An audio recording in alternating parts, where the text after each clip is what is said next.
Okay, hello and welcome. This is an immediate response, I guess, to the vlog I just posted on my Myargonauts channel, where I'm walking around the sports park and talking about going to see my kids play volleyball and tennis, etc. on the weekends. And when I was watching that video, I kind of noticed that, sometimes when I do these vlogs, I can kind of come off as sort of a know-it-all jerk. And it's not my intention, obviously, to try to make myself seem like some super ALT or superior or something in any way in these vlogs. So I apologize if sometimes that's the way it comes off. The only thing I can really do in these vlogs is tell you about my experience being an ALT and being an ALT in very rural Japan. And the main thing that's different about my experience than many other ALTs who have done the job before me is just the fact that I've done it for so long. Many ALTs, it's a one-year contract. Many ALTs come and decide to stay a second year. I always recommend staying a second year. But many don't stay more than that. Some stay a third. That's been fairly standard. But very few stay a fourth or a fifth year like I have. So I've just got sort of a length of perspective that's maybe a little bit different than other ALTs. And I think one of the things that's shifted for me over time is the way I approach the job and the time that I have in Japan. Many of you, that are new this year that watched my vlogs last year, or many of you that are going to be coming this year and are going to be brand new, there are all kinds of reasons that you decided to do JET. For many of you, it's the chance to travel to a different place, to get away from wherever you were. For some of you, you have a deep and abiding interest in Japan or Japanese culture. I found that as I talk to many ALTs over time, that very few people, it's the challenge of teaching is the thing that motivates them to do JET. The job can be very interesting to some, and we all want to do a good job. Everybody wants to have job satisfaction. But for many, many people, it's the experience as a whole that is the attractive part of doing JET. And I completely understand that. For me especially, when I was brand new in my first year, again, everything is new and overwhelming, and living in a very foreign country to me, speaking not a lot of Japanese, I wanted to go places and experience things, and everything is new and exciting. But that sort of lessens over time. And it was interesting. I just read an article. We have a magazine that we kind of produce here in Shimane for it's made by the ALTs here in my area, and it's read primarily by just the ALT or the JETs. The CIRs are included, of course.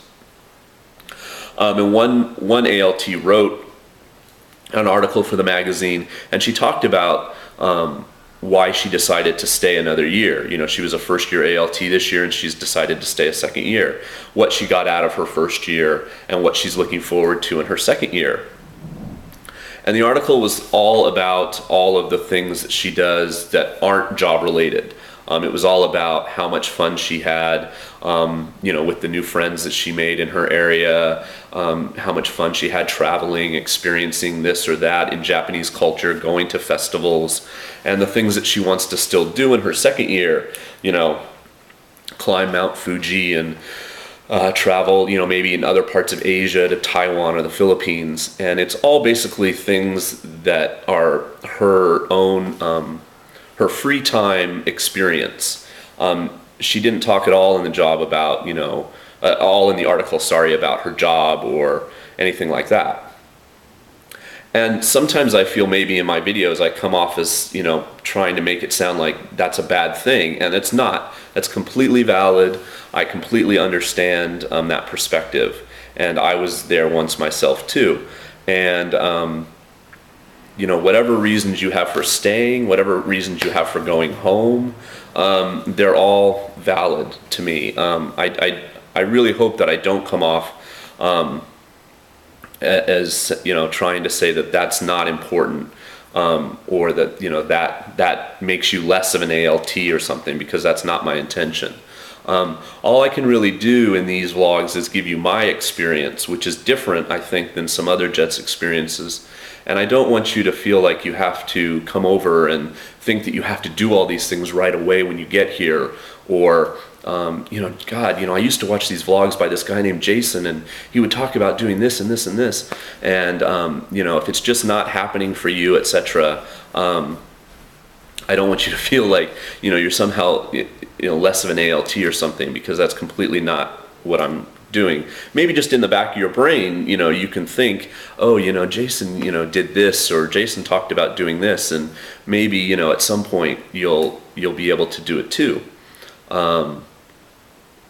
So Jets come, and for some Jets, their first year, their free time is consumed with trying to experience Japan.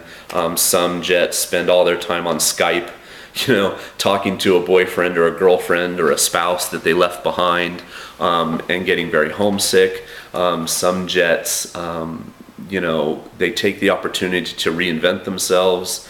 I knew a Jet who came and lost like 100 pounds and just got totally into fitness and everything. There's all kinds of things that you can do with your spare time here. And I've just found that after, I guess when you first come, you make friends. Basically by geographic happenstance, you're put together with these other people who are also brand new, just like you, and experiencing Japan for the first time, most of them. And you bond, and that certainly happened to me. But every year that I decided to stay, more and more of these people that I knew would leave. And I found myself in my 4th and 5th years maybe being less interested in going and to, say, another Jet drinking party or something, and just more interested in really getting to know my students and spending time with my kids as much as I could. For me personally, this has just been more satisfying. And I think, many Jets leave after 2 or 3 years in Japan, and a lot of their fond memories will be times with other Jets or other adults, and, places they went, etc. And I, of course, have those memories too, but a lot of my fondness for Japan, when I think back on it, I think when I leave, will be the kids I met and the things I did, and the job. And so, I just wanted to basically clarify my comments that, when I say I'm disappointed that I don't see other ALTs at these events, whatever you're doing on the weekends when you come, etc., is completely valid. I don't want to come off as, somebody that's trying to say that, you have to go and do these things. You have to go to the concert, or you have to go to the sports competition, or you're a bad ALT. By no means am I saying that. Hopefully many of you, the reason why you want to come to Japan, in some small way, will include the challenge of teaching English to students who are, not that good at it for the most part, and will be more interested in you because of, that you're a foreigner, and they just don't have a lot of exposure to foreigners, maybe more so than they are interested in learning English from you. So the more that you can be with them and expose them to your own ideas and culture and stuff like that, I think is all a very positive thing. And I found that one of the best ways to do that is to hang out with them, during weekends and stuff like that. So that's why I go and I do a lot of these things. And I just wanted to kind of talk a little bit about that. So as always, thanks for watching, thanks for listening, and I'll talk to you soon. Okay, bye.